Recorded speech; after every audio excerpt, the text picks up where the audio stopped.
Well, Sunday matches in the English Premier League were full of drama, except the game between the Saints and, of course, the Reds.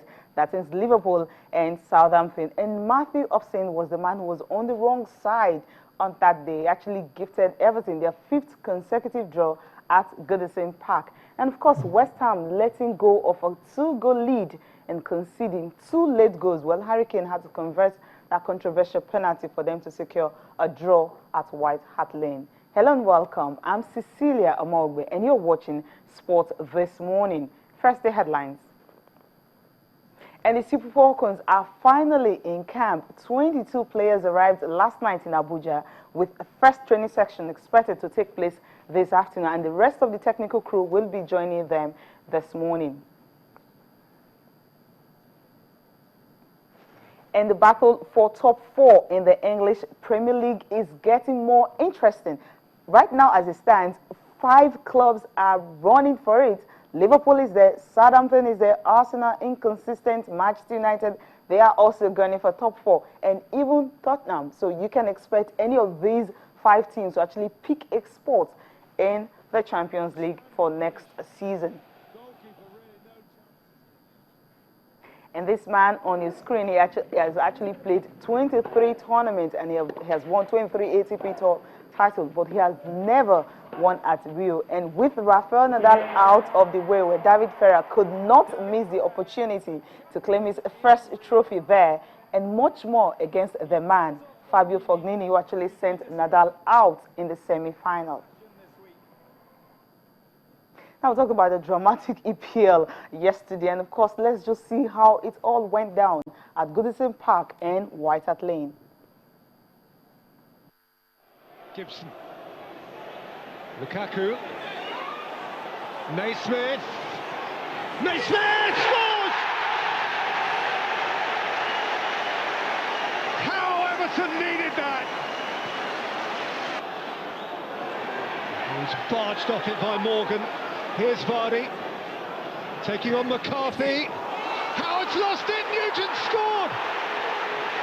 And there we go, the pace of Vardy and the poaching of Nugent, and it's worked a treat, and so soon after the substitutions were made as well. It's just direct from Vardy, and you just feel Tim Howard could have done a little bit better. I mean, it comes off stones as well. Aimed in beyond Howard, who was flapping. It's Vardy. It's 2-1 Leicester. It's Esteban. Okay, that was actually for the game, well, between, we really need to see what the game between Tottenham Hotspur and also that of West Ham to see how it all went down. If you can go back to that clip again and just see all the drama and how that, well, the penalty, or what can be called a controversial one, and Harry Kane had to convert that. Well, Kouyaté! And West Ham, who won twice at White Hart Lane last season, lead this time around. A thumping header. Prt1 looking for Valencia, and Walker managed to get his body in the way. Cross in towards the far post, and it's turned in. Prt1. Goalkeeper with a fist. Danny Rose with a volley, which creeps in. And offers Tottenham late hope. Now it's Kane. Eriksson. It's a congestion zone in there, but it comes from Kane and goes over. And the referee gives a penalty. Given a penalty. A player who appears to have the world at his feet in the 96th minute of a London derby is foiled the first time, but not the second. Harry Kane's 24th goal of the season rescues a point. West Ham led 2-0, but thanks in part to Harry Kane in the 6th minute of stoppage time, it finishes all square. Tottenham 2, West Ham 2. Well, that is the drama, just all late draws, and well, maybe at least, well, everything felt okay, they can get something out of that game. But at the end of the day, it was actually Leicester City, well, who were on the wrong side of it. They should have won that game, of course, for them to get off the bottom of the English Premier League. They just couldn't do that. Well, Upson, what's the man? Lukaku almost got the goal, but Upson had to put his head there. And of course, he scored the own goal for Everton to record another draw at home. Definitely not a good one for them. But for the other side, talking about Tottenham Hotspur, that's a team who knows how to really win. So we have a man like Harry Kane who wants to do everything possible to ensure that he keeps scoring. Then he would definitely want to throw everything there. And that was what he did to earn, well, that penalty. And of course, he was able to stand up and convert that. Okay, now you can talk to us on Twitter and of course on Facebook. Which of the game was really, you had so much drama? I think most people, the Twitter I read this morning, maybe tomorrow I'll get to show all of them on the screen, was all about Jose Mourinho and his drama. What happened to them against Burnley when they had to draw that game. He's been talking to Sky Sports. He had an exclusive with them, actually arguing about the fact that Chelsea have actually dropped close to 12 points when the referee were against them. Most of those things that he said, he wasn't really cool with them. So you can talk to us on Twitter and of course on Facebook. What you think if what Jose Mourinho could have, if he's really being victimized in the English Premier League, or the referees are always wrong with their decisions, or was it the game between Everton and Leicester City, or Tottenham Hotspur and West Ham, where they had to concede 2 late goals for the home side to actually, the first one, the 2 home sides ended in a draw, but the other one could have gone either way. But when the away teams were not just ready, and of course the home side ensured that they had to take advantage of playing at home. Now the Super Falcons, of course, they are back in camp, where they resumed camp yesterday in Abuja.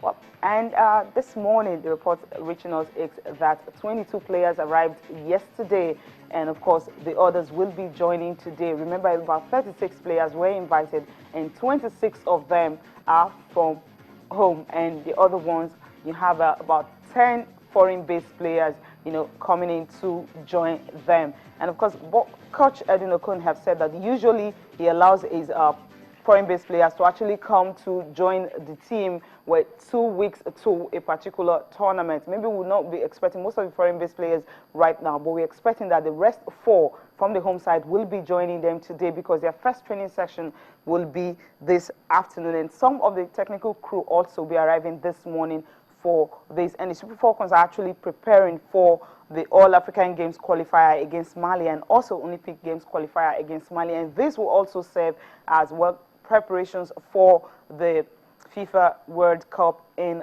Canada, where the Super Falcons will be taking on Sweden, Australia, and USA. And these other teams have been in camp, some since December, some since January, and of course they've been playing friendly matches. I remember last week Edwin Okon actually said that, just playing Mali will not be enough for them, and NFF actually come up to say that, they'll have to shift the game, the Malian game, which is the second one for the Olympic qualifiers, 2 weeks forward, so that they can go on a training tour in Canada before the tournament will start in June. Hopefully that will happen, and hopefully they will start shopping for friendly games for them while they are in camp. Remember that the first game they will be playing against Mali will be on the 22nd of this month. That is, they had to resume camp a month before the game, and of course within this 1 month they might just have 2 or 3 local friendlies they will play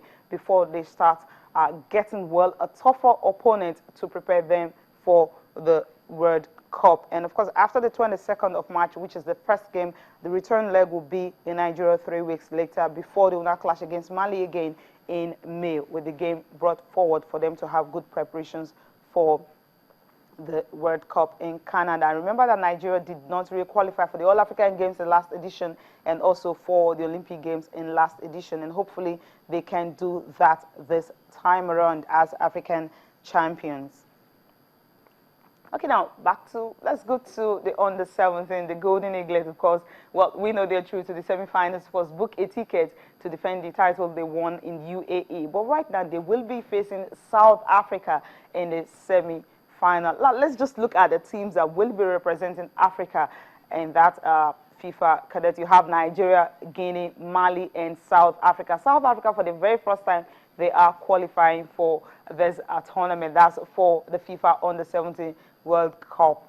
This will be taking place much later this year in October in Chile. But for what the Golden Eaglet, they did not actually lose a game, you know, en route to this tournament, getting to this stage, having to get what? Just 2 wins and a draw. They'll be playing South Africa, of course, on Wednesday, and the other game will be between Guinea and Mali, and that will be on Thursday for that one. And for the results of some of the matches decided yesterday and how South Africa actually qualified for the semi-final, of course, book a ticket for the World Cup in Chile. They defeated Cameroon by 3-1. And Cote d'Ivoire, well, that's the defending champions. That's the team that Nigeria lost to in the last edition. They lost to Mali by a lone goal. So surprisingly, Cote d'Ivoire will not be at the tournament. Everyone was actually expecting them to be. Now, whatever happens in this tournament, it simply means should Nigeria get to win it, well, to be the 3rd time they will be winning it. 3 teams have actually won it 2 times. Well, Guinea have won it twice, Ghana have won it twice. Ghana definitely, they are not yet. But should Nigeria win it, definitely to be the 3rd time they will be winning it. They will also become the most successful team in Africa, just like they are in the world. Now, taking a look at how they actually got to this stage, you have the Group A, where Nigeria finished top, having after 3 games they had 7 points, just 2 wins and 1 draw. For Guinea, where it was 3 matches, 1 draw and 1 win, they got 4 points and they were able to get to the next round. For Niger Republic, where it was just 1 win for them, and that wasn't enough for them to actually book a spot. It was against Zambia. They had to beat Zambia for them to at least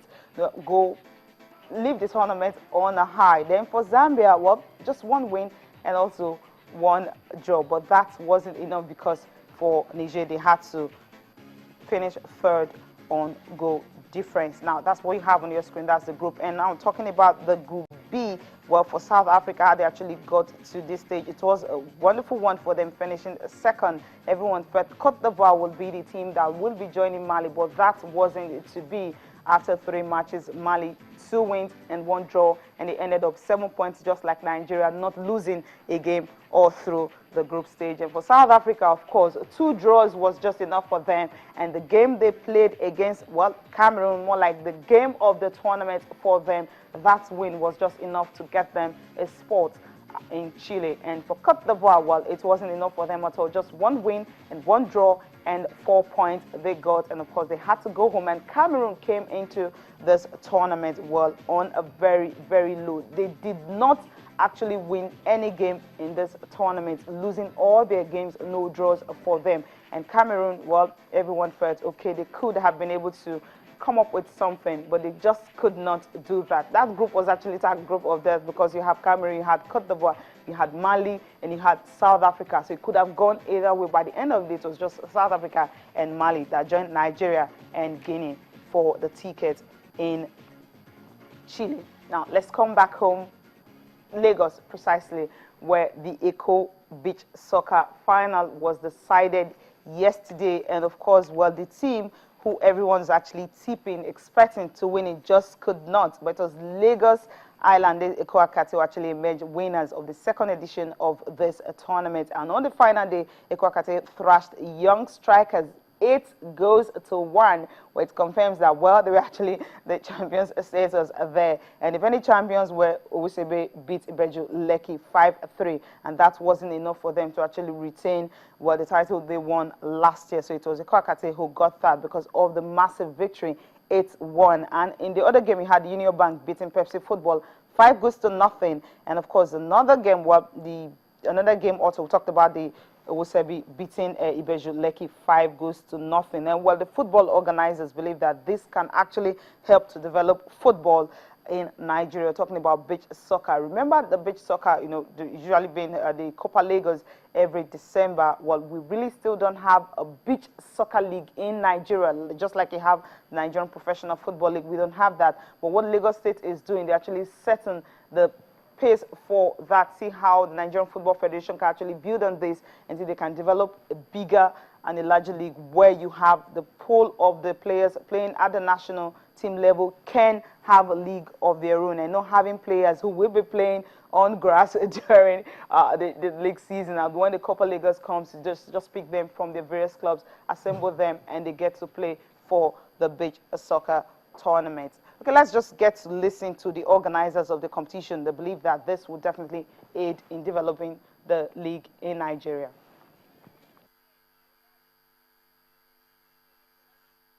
Yeah, so far so good. It's a developmental thing. We are satisfied with the quality of play.